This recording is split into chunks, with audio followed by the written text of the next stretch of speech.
नमस्कार। भाग्योदय विचार प्रवाह श्रृंखला की 217वीं 217 कड़ी में आपका स्वागत, हार्दिक अभिनंदन। आज रविवार 21 जुलाई 2024। इस श्रृंखला में हम ज्वलंत मुद्दे लेते रहे हैं। क्रमांक 1 से क्रमांक 200 तक यही चला, लोगों ने पसंद किया।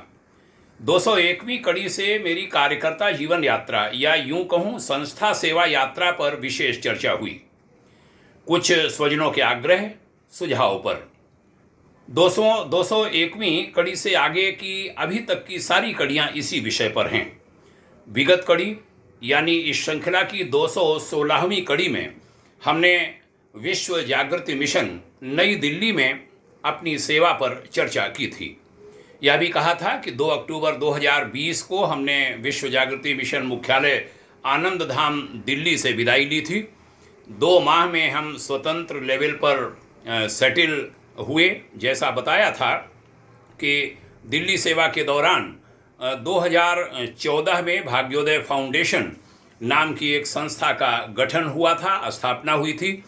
इस ट्रस्ट को विधिवत व्यवस्थित करने के प्रयास हमारे द्वारा चलते रहे। हमने भाग्योदय फाउंडेशन को विधिवत समय देना शुरू किया 1 जनवरी 2021 से। 4 बरस राष्ट्रीय राजधानी दिल्ली में सेवा के चलते दिल्ली एनसीआर से लगाव हो गया था, या यूं कहूं भावी समय में आवश्यकता समझी गई, इसलिए हमने नई दिल्ली को अपना मुख्यालय बनाया। वरिष्ठ समाजसेवी श्री ईश्वरी नाथ कंसल जी के सुझाव प्रस्ताव पर भाग्योदय फाउंडेशन का राष्ट्रीय कार्यालय उनकी पत्रिका कार्यालय के साथ बना चला। स्थान था दिल्ली के कनॉट प्लेस स्थित रीगल बिल्डिंग में दूसरे मंजिल पर। यहाँ संचालित मासिक हिंदी पत्रिका संस्कारम के साथ भाग्योदय फाउंडेशन का कार्यालय बना। अगस्त 2020 में इसका विधिवत उद्घाटन देश के कतिपय गण्यमान्य व्यक्तियों के हाथों हुआ था। आनंद धाम से विदाई के बाद दिल्ली के नजफगढ़ अंचल में आवासीय व्यवस्था हमारी हुई। भाग्योदय फाउंडेशन का आवासीय कार्यालय बना। वरिष्ठ समाजसेवी श्री विजय खुराना जी इसके माध्यम बने। उनने अपना एक बड़ा सा भवन हमें निःशुल्क दिया, सेवार्थ दिया। श्री कंसल जी और श्री खुराना जी के प्रति हमारा हृदय से भाग्योदय आभार, धन्यवाद, प्रणाम भी।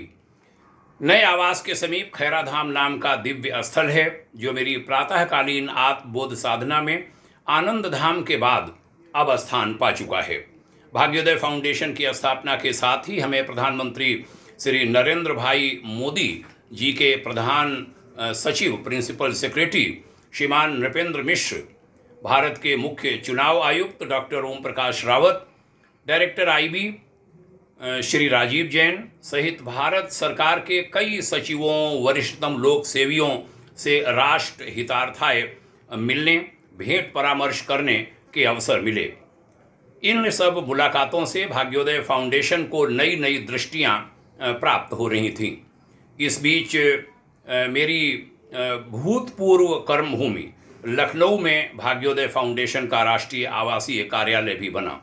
उत्तर प्रदेश का एक प्रांतीय कार्यालय लखनऊ में, मैं कहूँगा लखनऊ के कनॉट प्लेस हजरतगंज क्षेत्र में बना।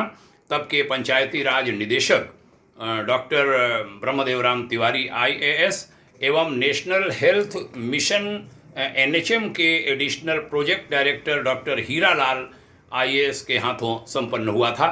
वह उद्घाटन उन्होंने किया था। हमने 3 प्रांतों उत्तर प्रदेश, उत्तराखंड और दिल्ली में सेवा की है अपने जीवन में। अस्तु तृतीय प्रांत उत्तराखंड की राजधानी देहरादून में भी भाग्योदय फाउंडेशन की एक शाखा, प्रांतीय शाखा स्थापित हुई। 0 बजट पर भाग्योदय फाउंडेशन की गतिविधियां आकार लेने लगीं। लगभग 1.25 वर्ष बाद राष्ट्रीय राजधानी क्षेत्र यानी NCR के पश्चिमी उत्तर प्रदेश स्थित गाजियाबाद जनपद में भी हमारी कर्मभूमि बनी। वह क्षेत्र भी हमारी कर्मभूमि बना। निजानंद आश्रम राजनगर गाजियाबाद के संस्थापक आदरणीय श्री सुदीप महात्मा इस के हेतु बने। लगभग 1.5 वर्ष वहाँ आवासीय व्यवस्था भी हुई, जो आश्रम की ओर से कराई गई। आश्रम के जो समर्थक हैं, स्वजन हैं, उन्होंने वह व्यवस्था कराई। इसी बीच बच्चों ने एनसीआर में अपना बहुत सुंदर सा घर बना लिया। वहाँ पर उन्होंने आग्रह किया कि इस स्थान को भी अपना केंद्र बनाइए। पश्चिमी उत्तर प्रदेश के जिलों मुजफ्फरनगर, मेरठ, बागपत, गाजियाबाद, हापुड़ आदि जनपदों में कुछ सेवा के भी कार्य चले।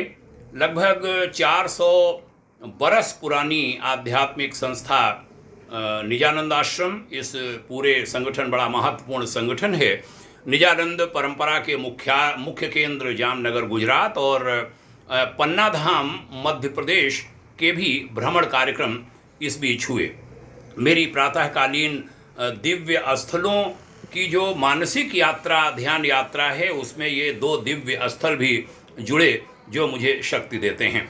इस बीच चारों वर्णों पर एक एक पुस्तक के लेखन के विचार ने भी मूर्त रूप लिया, जिसमें ब्राह्मण वर्ण पर पुस्तक प्रकाशित हुई, ब्राह्मणों का इतिहास और उनका भविष्य। इस शीर्षक से 228 पृष्ठ की पुस्तक देश भर में गई। पहला संस्करण समाप्त होने को है, द्वितीय संस्करण का प्रकाशन शीघ्र प्रस्तावित है। क्षत्रिय वर्ण, वैश्य वर्ण और जो चौथा वर्ण है उसको राष्ट्र शिल्पी वर्ण हमने नाम दिया है। इस पर पुस्तकें प्रकाशित करने की अतीव अभिलाषा हमारी है, भाग्योदय फाउंडेशन की है। स्वाभाविक है इन तीनों वर्णों में एक एक विद्वान साथी की खोज जिस दिन पूरी होगी, यह कार्य गति ले लेगा। भाग्योदय फाउंडेशन आपके स्नेह और कदाचित सहयोग का भी आकांक्षी है। हम आशा करते हैं कि भारत भाग्योदय वैश्विक अभ्युदय, प्रकृति एवं मानवता को समर्पित यह आध्यात्मिक एवं सामाजिक संगठन अपने उच्च जीवनादर्शों तथा त्यागमयी सिद्धांत निष्ठ जीवन यात्रा के साथ गति लेगा तथा राष्ट्र विश्व की समुचित सेवा करेगा। आज की इस कड़ी में इतना ही। एक कड़ी अभी हम 218वीं इसी विषय पर लेंगे। आगे की जो व्यवस्थाएं हैं, यात्रा है, उस पर चर्चा करेंगे।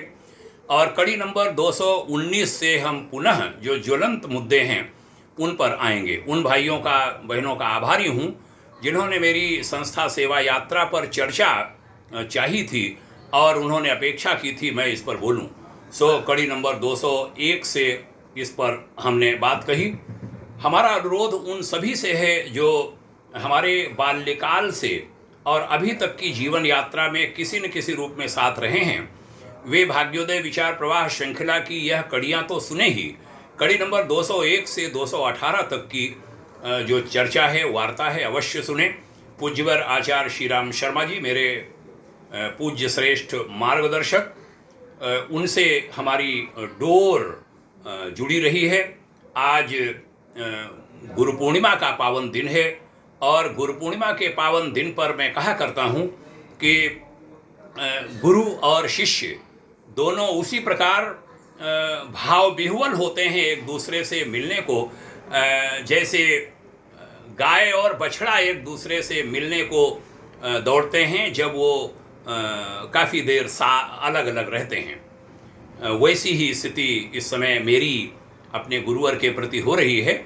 और गुरुवर प्रत्यक्ष रूप से गुरु के सेवा संस्थान वहाँ नहीं जा पाने पर भी गुरुवर उसी भाव से मानो आज दौड़ करके प्रातःकाल मिले हैं ध्यान यात्रा में, और उन्होंने गले लगाया है, बड़ा कसके गले लगाया है, खूब प्यार किया है, माथा चूमा है, जैसे गुरुदेव अपने शिष्यों से प्यार करते रहे हैं।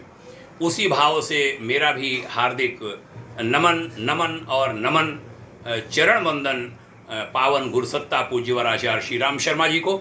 और मैं कहा करता हूँ कि गुरु व्यक्ति नहीं, गुरु शक्ति होते हैं, इसलिए गुरु को शक्ति के ही रूप में मैं देखता रहा हूँ। गुरु तत्व को सादर नमन करता हूँ। आप सभी के मंगल में उज्जवल भविष्य की भाग्योदय शुभाकांक्षा करता हूँ। पुनः आग्रह करता हूँ, यह वार्ताएं सुनिए और सुनाइए। युवा कार्यकर्ताओं को बहुत प्रेरणा मिलेगी। गायत्री परिवार से जुड़े जो युवा साधक हैं, मैं चाहूँगा वे यह यात्रा अवश्य सुने। कुछ बातें कड़वी होंगी जिनको हमने हटाने का प्रयास किया है, बहुत संभाल करके मैं बोला हूँ। और सकारात्मक सोच के साथ मैं सदैव चला हूँ। मेरी सोच सकारात्मक है, मेरा जीवन सकारात्मक है, मेरी जीवन की हर श्वास सकारात्मक दिशा में आगे बढ़ी है, बढ़ती रहेगी। पुनः मंगल कामना, पुनः धन्यवाद, सादर प्रणाम, बहुत बहुत शुभकामनाएं। ओम शांति।